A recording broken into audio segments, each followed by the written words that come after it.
son ya ga annabi Muhammadu, mai son ya ga annabi Muhammadun Rasulullahi sallallahu alaihi sallama, ko a cikin bacci ko a farke, kana so dai Ubangiji ya sa ka ga annabi Muhammadu. Kana ta jin ana magana annabi Muhammadu sallallahu alaihi sallama, amma baka taɓa ganin manzan Allah ba, kuma baka taɓa sanin wayya jikin manzan Allah ya ƙiran manzan Allah take ba. Kana jin labarin sufufunsa suna tsaya maka a cikin zuciya, amma baka taɓa yin ido huɗu da annabi Muhammadu ba. To a wannan watan na azumi da zai kama, ga wani sirri ɗan uwana, ka lazamci yin shi. Wallahi alfarman Muhammadun Rasulullahi sai Allah ya yi maka duhun da ke cikin gidanka, sai Allah haɗa ka da farin gani annabi Muhammadu sallallahu alaihi wasallam. Wannan sirri ne wanda kuma yana ƙara wa mutum ƙaunar manzan Allah.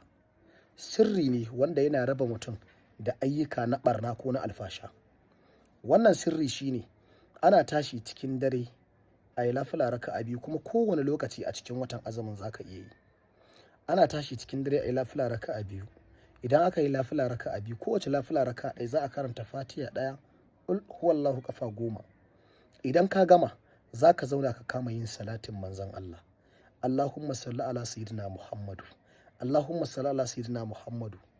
Za ka yi wannan salatin cikin carbi ɗaya. Idan ka gama sai ka ƙara miƙewa.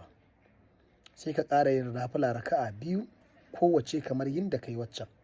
Sai ka ƙara zauna ka yi manzan Allah salati cikin carbi ɗaya. Sai ka ƙara miƙewa. Ka ƙara yin wata nafilar raka'a biyu. Sai ka ƙara, sai ka yi haka har sau 5. Idan ka je na ƙarshe, za ka yi salatin manzan Allah 1000. Sai ka kwanta bacci. Haka ake yi. Wallahi malam, in ka yi wannan da ka ji na faɗa maka ɗinnan, ko kana cikin yin wannan salatin nan na ɗaya, na biyu, na uku, ka gaji kana cikin yi, bacci ya ɗebe ka kai ido huɗu da annabi Muhammadu, ko kuma ka ga haske da idanuwanka daro yayin da imaninka zai iya ɗauka. Qul huwallahu ɗin nan babu abin da ke cikin sai kaɗai ta Ubangiji. Salatin manzan Allah ƙarfinsa na isa fadar Allah. Duk mutumin da ya dage da yi wa annabi salati da yin haka, lafila ce kawai ake yi. Da ka gama don za ka tashi ka ƙarata da wata lafilar raka'a biyu. Dama za ka fara da wannan niyyar ne, ba ma sai ka yi mukutahul amal ba, iya wannan kawai za ka yi. Wallahi malam, idan har kai wannan alfarman manzan Allah, sai ka ga annabi Muhammadu. Sannan a cikin watan azumin, duk lokacin da ka ɗan motsa ka tashi, ko kuma ka duba ka karfe 2 dare ya yi, idan ba za ka iya wannan ba kenan gaba ɗaya ka ce kai ba za ka iya wannan ba, ya ma yawa. Duk lokacin da ka ɗan motsa ka tashi cikin dare, ka ga cewa dare ya yi, ka karfe 12 ta yi, ko karfe 1 ko karfe 2, tashi kawai yi arwalla, tashi yi lafila raka'a biyu, kowace karanta abin da ya zo maka a rai, yi wa annabi salati 100 kaɗai ka kwanta.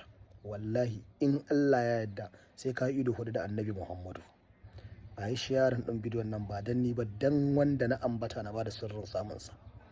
Ine ma kowa da kowa fatan alkhairi. Don wanda ya sharing ɗin bidiyon nan, Allah ya haɗa shi da annabi Muhammadu shi ma.